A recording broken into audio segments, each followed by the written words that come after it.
तो लाहौर की एक डिबेट के अंदर बातचीत चल रही थी, तो मुझसे कुछ लोगों ने, जो हमारे वहाँ मित्र थे, उन्होंने कहा कि पुष्पिन साहब, आप जम्मू कश्मीर की बात करते हैं, धारा 370 की बात करते हैं, लेकिन आपके संविधान में, आपके आइन में, जम्मू कश्मीर के संविधान में एक धारा है 35A। क्या आप जानते हैं इसके बारे में? मैंने उनसे सपाट मना करा, मैं तो जानते ही नहीं, मुझे पता भी नहीं है, ना मेरा लीगल बैकग्राउंड है। लेकिन वो बात मेरे दिमाग में घूमती रही बहुत दिन तक कि ये आखिर क्या ऐसी चीज़ है जो मुझे नहीं पता, इस देश में कभी उसकी चर्चा नहीं हुई, लेकिन इसको कभी किसी ने बताया भी नहीं।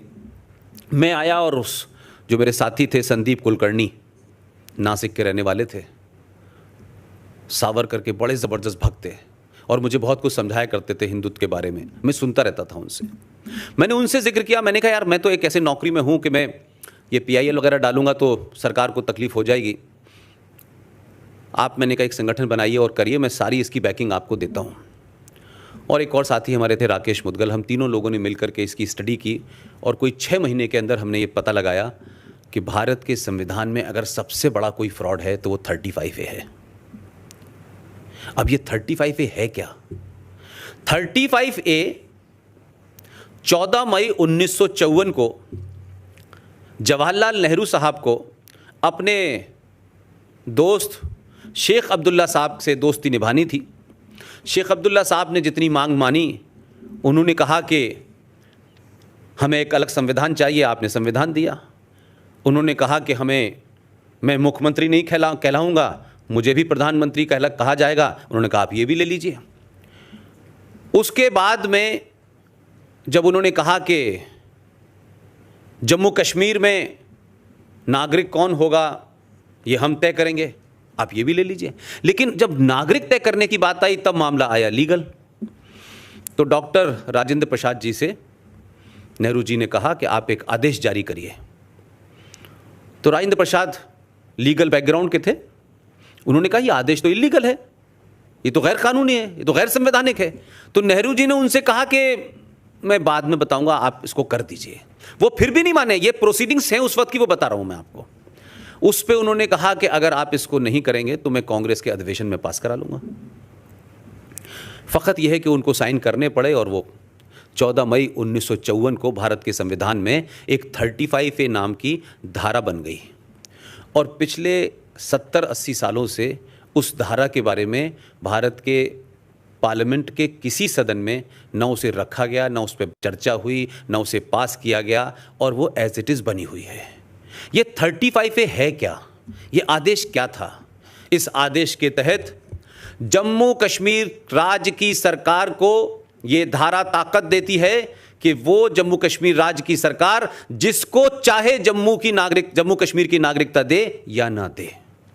क्योंकि मैं यहाँ हूँ, अगर कल यहाँ बस जाऊँ तो मुझे महाराष्ट्र की कोई नागरिकता लेने की आवश्यकता नहीं है, लेकिन ये प्रोविज़न सिर्फ जम्मू कश्मीर में है कि अगर जम्मू कश्मीर में आपको रहना है, आपको ज़मीन खरीदनी है, आपको कारोबार करना है, तो वहाँ की नागरिकता आपके पास होनी चाहिए।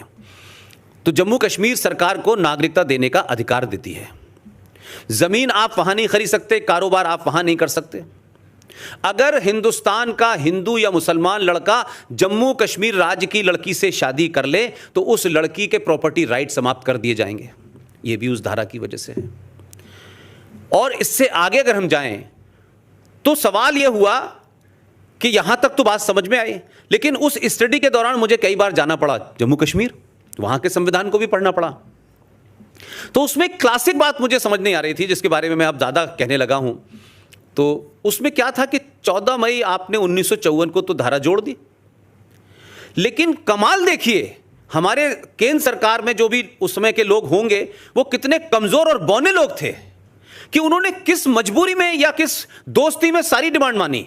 उन्होंने कहा कि देखिए साहब, 14 मई 1954 को आप इसको लागू तो कर रहे हैं, लेकिन हम इसके लागू होने की डेट 1944 से मांगेंगे। अब 1944 में देश गुलाम था, उन्होंने कहा नहीं आप कर लीजिए, हमें पता नहीं, मुझे ऐसा लगता था कोई प्राइवेट लिमिटेड मुल्क था ये हिंदुस्तान, और जवाहरलाल नेहरू उसके कोई प्रॉपर्टी मालिक थे, जो दिल चाहे कह रहे थे वो, जो ये भी ले लीजिए, ये भी ले लीजिए। देखिए, मैं इसलिए कह रहा हूं कि अगर हम समस्या की जड़ में नहीं जाएंगे तो सर्जिकल स्ट्राइक से बात नहीं बनेगी भाई। हमारे समाज को तैयार होना चाहिए। हमारे समाज में जो स्थिति होने जा रही है, ये लड़ाई एक एक दरवाजे तक है, एक एक इंच के लिए लड़ना पड़ेगा आपको। कुछ 2, 4, 10 साल की बात और है जो मैं देख पा रहा हूं। अब उन्होंने 1944 की डेट क्यों लागू की, ये किसी ने इस पर विचार ही नहीं किया कि भाई 44 ही क्यों की इन्होंने।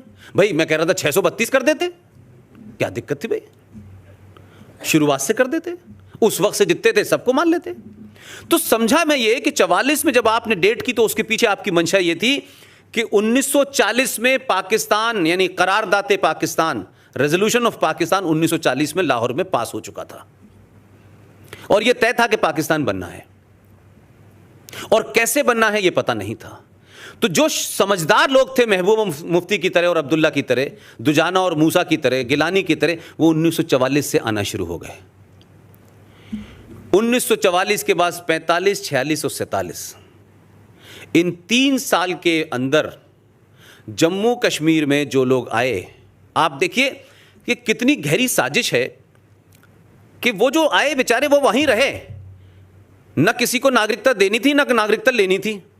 तो जो आ गए थे वो तो ऑटोमेटिक नागरिक हो जाने चाहिए थे। लेकिन आपने 1944 की डेट इसलिए रखी कि 46, 47, 48 में 5,500 हिंदू परिवार जम्मू कश्मीर में आए थे, जिनकी गिनती आज की डेट में 7.5 लाख है। आपने 1954 में जो आदेश कराया, कट डेट 44 रखी, उसके पीछे मंशा यह थी कि उस वक्त 5,500 और आज 2018-19 में कह रहा हूं कि वो 7.5 लाख लोग हैं, आपने उनको नागरिकता देने से मना कर दिया। यह दुनिया का पहला ऐसा देश है जिसका सबसे बड़ा लोकतंत्र है और लोकतंत्र का पर्व मनाया जाता है।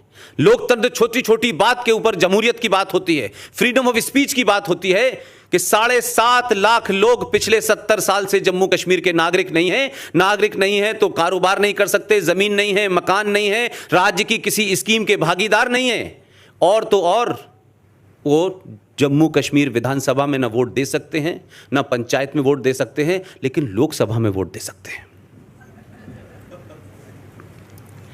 अब आप सोचिए, आज भी वो लोग कुत्ते बिल्ली कीड़े मकोड़ों की तरह बेचारे पैदा होते हैं और मर जाते हैं। उनके पास कुछ भी नहीं है, कोई टेंट में रह रहा है, टेंट फट गया तो दूसरे टेंट में रह रहा है, सड़कों पर रह रहे हैं, गलियों में रह रहे हैं। लेकिन इस देश के 125 करोड़ लोगों की मानवता नहीं जागी, लेकिन सुप्रीम कोर्ट की मानवता जो है वो रोहिंग्या मुसलमानों के लिए जाग गई। इसलिए सुप्रीम कोर्ट जो है सेलेक्टिव है इस देश के अंदर, इस देश के इंस्टीट्यूशन सेलेक्टिव हैं। ह्यूमन राइट कमीशन की सेलेक्टिव मानवता जागती है।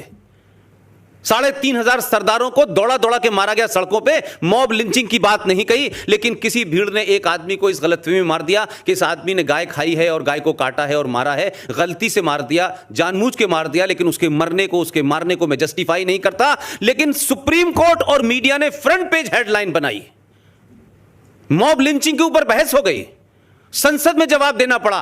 लेकिन 3,500 लोगों को सड़कों पे दौड़ा दौड़ा कर मारा, 3.5 लाख लोगों को अपने घर से बेघर कर दिया। यह मॉब लिंचिंग नहीं थी, यह प्यार मोहब्बत था, यह गंगा जमुना तहजीब थी। हम इस झूठ और मक्कारी में रहना चाहते हैं। इसलिए सच बोलिए भाई, सच का सामना कीजिए।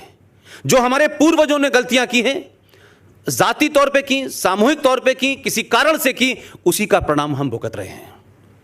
और अगर यह सच्चाई आज आपको समझ आ रही है तो ये मान के चलिए कि आपके समय कम है, लेकिन आपकी आने वाली जनरेशन के सामने बड़ी भयानक समस्या आने वाली है। कम से कम उनको अवेयर करके जाइए कि तुम्हें किन लोगों से दो चार होना है। यह समस्या का हल नहीं है जो बहुत सारे लोग कहते हैं यार कोई फर्क नहीं पड़ता। श्रीनगर के लोग भी और कश्मीर के लोग भी कहते थे हम सालों से साथ रह रहे हैं। क्या बात कर रहे हो, कभी ऐसा होता है यार? किसी बात कर रहे हो? मालदा के लोग भी कहते थे, कैराना के लोग भी कहते थे, अलीगढ़ भी कहता था, दुनिया के तमाम सारी जगह यही बकवास चलती थी। लेकिन अब सब जगह स्थिति वही हो गई है। ऐसा ना हो कि जब हम चेतन हो, जब हम अलर्ट हो, तो हमारी स्थिति रिएक्ट करने लायक भी ना हो जाए। लिहाजा इस समाज को यह समझना चाहिए कि जम्मू कश्मीर की समस्या सिर्फ जम्मू कश्मीर की नहीं है। एक राज्य है सिर्फ पूरे देश में हमारे, जहां मुसलमान 70% मेजॉरिटी में हैं।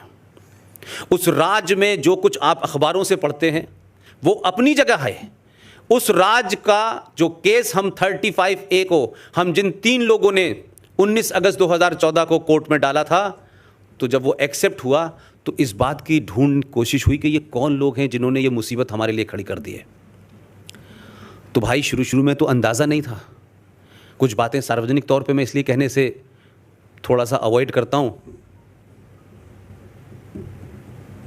कि उसके परिणाम अच्छे नहीं होंगे। आपके राज्य का वो मेरा साथी संदीप कुलकर्णी की मौत उसके कमरे में कैसे हुई ये पता आज तक मुझे नहीं चला। किसी सरकार ने नहीं पूछा कि ये शख्स जो स्वस्थ था, जिसने रात 10 बजे मेरे साथ खाना खाया, जिसको कोई टेंशन नहीं था, उसकी मौत उसके कमरे में कैसे हो गई, ये किसी ने नहीं बताया। मेरे पास जो मैं खड़ा हुआ हूं, उसके अलावा मेरे पास न कोई धन दौलत है, न कोई मेरे पास ऐसी ताकत है कि मैं सबसे लड़ सकूं। मेरे पास थोड़ी बहुत हिम्मत है, जिसलिए मैं लड़ रहा हूं। अब वो कोर्ट में चलते चलते स्थिति यहां पहुंच गई है कि कल उसकी सुनवाई आखिरी थी, कल बढ़ा दी गई है, 1-2 दिन और बढ़ेगी। पूरे जम्मू कश्मीर राज्य में धरना, जम्मू कश्मीर राज्य का मतलब यहां मेरे मुंह से बार बार इसलिए निकल जाता है क्योंकि वो एक आदत बनी हुई है।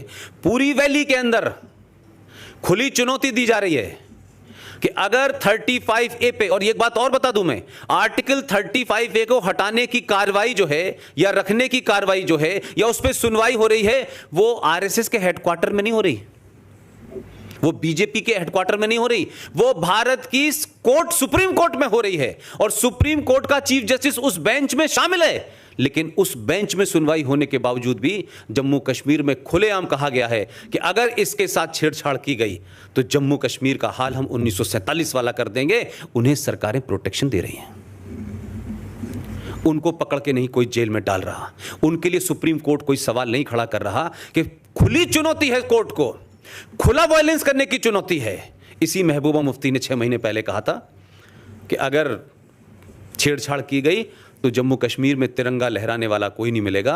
आप यकीन मानिए, संदीप चला गया, उसकी ताकत और शायद जो हालात हैं उसने हम लोगों को इतना मजबूत किया। जम्मू गया में एक सभा की, और इत्तेफाक की बात है कि जैसे मैं यहां सभा कर रहा हूं, कोई 200 मीटर पे मुफ्ती सभा कर रही थी। मैंने कहा महबूबा मुफ्ती, मैं जम्मू में खड़ा हूं, तिरंगे को उठाने वाले तो बहुत मिलेंगे, लेकिन अपना ध्यान रखना कि तुम्हें कोई उठाने वाला मिलेगा कि नहीं मिलेगा।